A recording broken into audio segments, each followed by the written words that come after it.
Good afternoon, everyone, and thank you, Bhuneshwari ma'am, for that kind introduction. I would like to thank you and Vijaya ma'am for giving me this opportunity to speak today in front of everybody on this platform. Uh, like Bhuvneshwari ma'am mentioned, that I would be talking about my experience in the lockdown journey. So, first, lockdown journey. So, I would like to put it that my topic for today would be that this lockdown is a period of tempest and serenity. Our father of our nation, Mahatma Gandhi ji, once had said that live life today like you're going to die forever, that you're going to die tomorrow, and gain knowledge like you're going to live forever. I think these words resonate today in the hearts and minds of all of us who are going through this disastrous pandemic situation and the uncertainty that it brings along with it. Before I dwell deeper into the topic, I wish to share my experience of lockdown in the hostel. I remember towards the end of the March 2020, we got two bounces from the government in the form of lockdown and curfew that was hit upon all of us.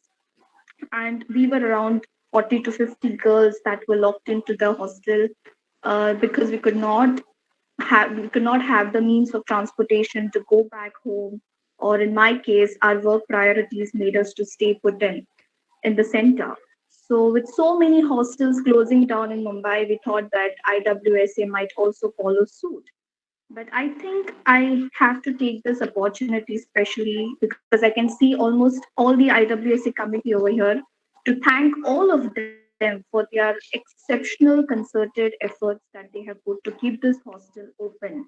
I have to tell you that we did face a lot of problems with respect to food, electricity, water, many others, but the concerted efforts by each and every one, from the committee to wardens to trustees, have really helped us to face the situation and tackle the obstacles that were there.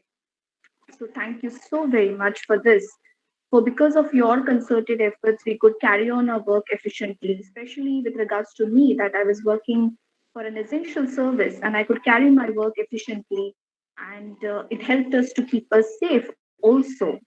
So, my heartfelt gratitude once again. Well, my experience of this lockdown in hostel is just a minuscule part of what the world has faced in this year. We have seen such horrifying images of thousands of people dying, especially in Spain and Italy at the beginning of the lockdown. Those images, I guess, will forever haunt us when it comes to COVID 19. We saw how the world's largest economies collapsed. We saw how, for the first time, the oil markets crashed in its history. The world's GDP was calculated to go into negative. So many lives were lost, and so many people lost their jobs. It is believed that unemployment cases today are the largest that has ever been in the history of the world. And worst of all, we have seen once again the lowest economic strata of our society facing the hardest in this pandemic.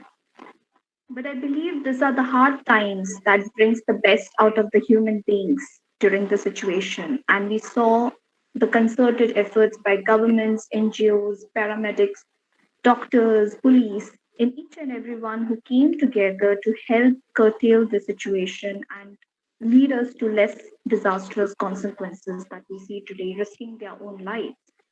So I salute our heroes in this platform. Well, we have seen how this global world has become a small global village. I remember, I mean, we can see that a small invisible virus cropping out from one part of the world has made disastrous ripples across the global world. And I remember a small story that Shashi Tharoor had said how closely we are integrated today. He said that take the case of the death of Princess Diana a decade ago, wherein the Princess of Welsh marries the Prince of King, and then she leaves him to be with an Egyptian companion who was driven from the hotel in Italy, followed by the Italian paparazzi in a German car with a Dodge tanking and with the Belgian chauffeur who was drinking a Scottish whiskey. They were followed by the Italian paparazzi in a tunnel which was built by Swiss. And when the accident took place, she was cured, or she was treated. She was not cured, she was treated by the US doctor who used the Brazilian medicines. And we watched all of this taking place at our homes in our different countries. So that's how integrated today we have become. But when I say this is period of not just tempest, but it has also been a period of serenity and bliss, is with regards to how our nature has taken its own role to position itself back into our world, where the humans have caused unlimited damage to it, and we all have been witness. We saw some beautiful images wherein the canals of Venice were cleaned, and we saw the dolphins family coming back. We saw the otters playing so happily in the Singapore park. We saw our own Ganges River being cleaned and considered to be cleaned after I do not know how many years of drudges that she had suffered. These were the beautiful moments that we could see that has occurred during this pandemic situation. Nature, it is believed, had its own role to take its place into our way.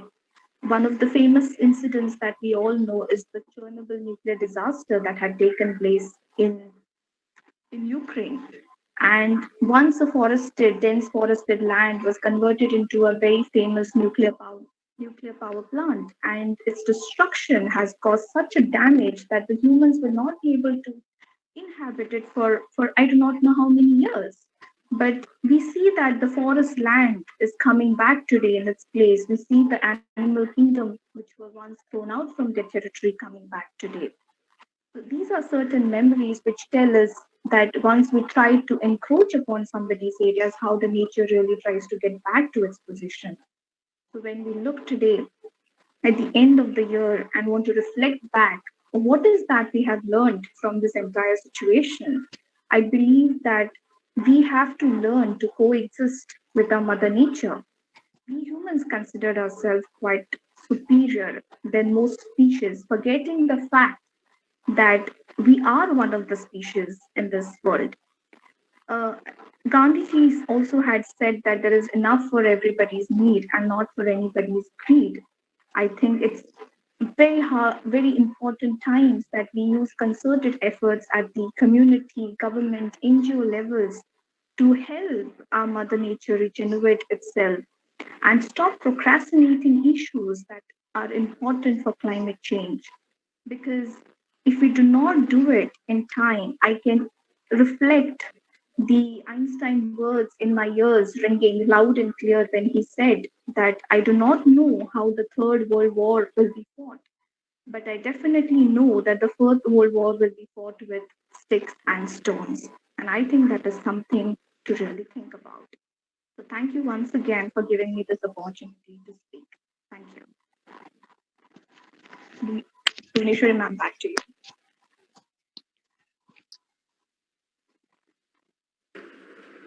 Thank you, Priyanka.